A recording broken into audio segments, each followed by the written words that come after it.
Welcome! In this video I'm going to give you my 4 essential top tips on histology, facts to make life easier for you and help you expand more quickly your understanding of dermoscopy. Can you guess what those tips are?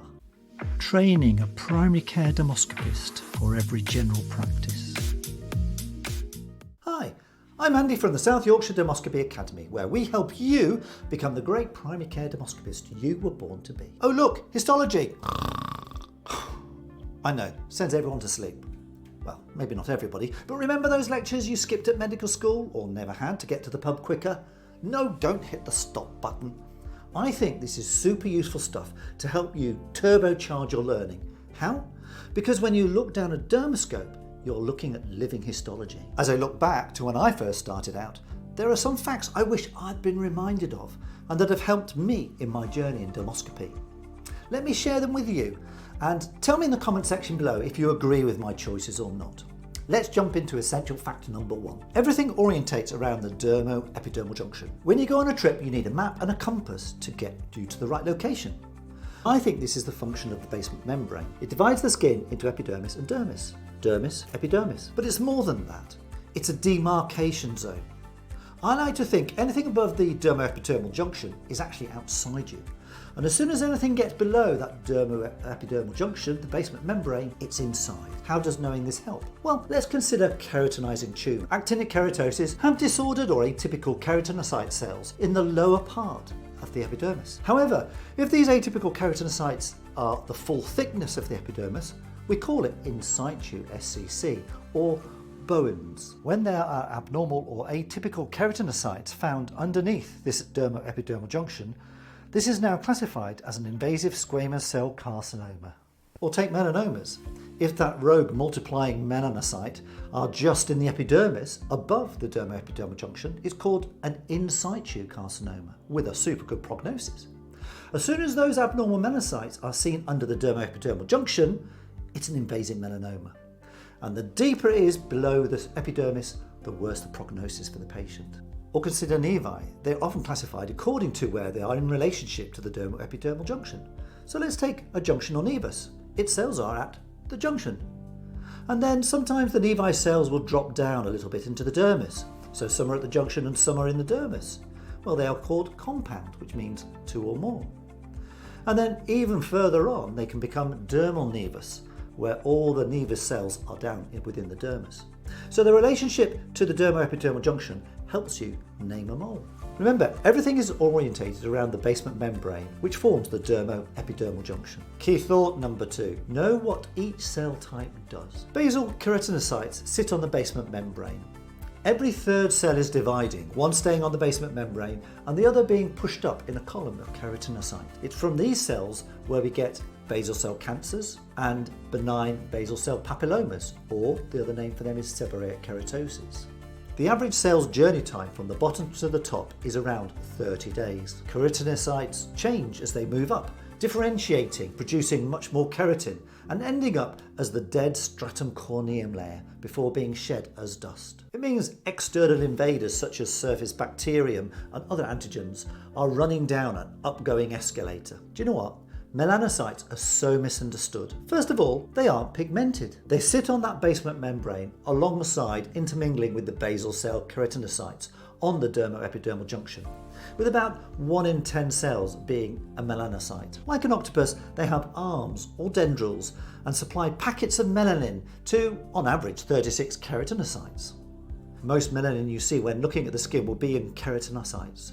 A hat is formed over the keratinocytes' nuclei to protect them from the cancer-inducing effects of ultraviolet radiation. The more melanin transferred to keratinocytes in this way, the darker your skin colour. If you took a biopsy of your skin, whatever the shade of colour, you'll have around 2,000 melanocytes per 1 millimetre squared. We all have the same number, whatever your skin colour.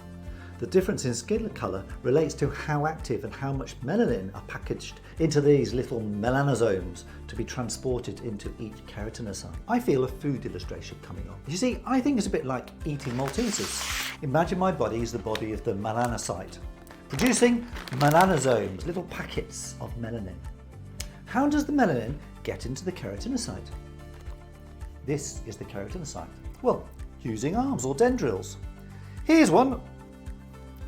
coming up my arm, nice little packet of melanin.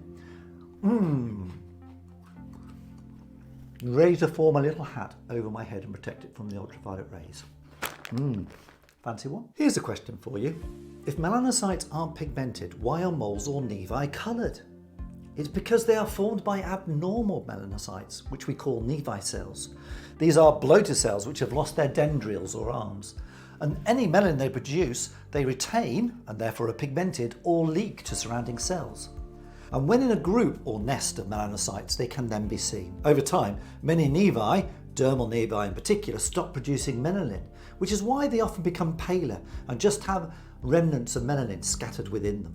The third point I'd like you to understand is that the shape of the dermo-epidermal junction matters. On most of the body, this is a wavy line. That's in 2 dimensions, but when you look down on the skin, it's actually like this. When you look at the basement membrane, it's a bit like an egg tray. 2-dimensionally, it's a wavy line, but from the top, it looks like an egg tray. Underneath, you've got the dermis, and coming up, you've got the dermal papillae. The epidermis is on top, this is the basement membrane, and these are called the reti ridges, pushing down. These are 2 things you need to learn because you'll hear of them cropping up a lot in dermoscopy. Reti ridges, dermal papillae. And there are important consequences to this shape. Anything that's pigmented and follows the basement membrane will be this sort of pattern. It's called a pigment network. You'll hear the word reticular used a lot in dermoscopy. It's just another name for pigment network, because it's one of the common patterns for a mole or nevus, due to the nevus cells being stuffed with melanin and spreading out along the basement membrane of the dermo-epidermal junction. You can also see a pigment network due to an increase of melanin in the basal keratinocytes following the dermo-epidermal junction in something like a dermatofibroma or some seborrheic keratoses. Why this network pattern? Well, when viewed from the top, the concentration on melanin you see is greater on the downslope to the reti ridges.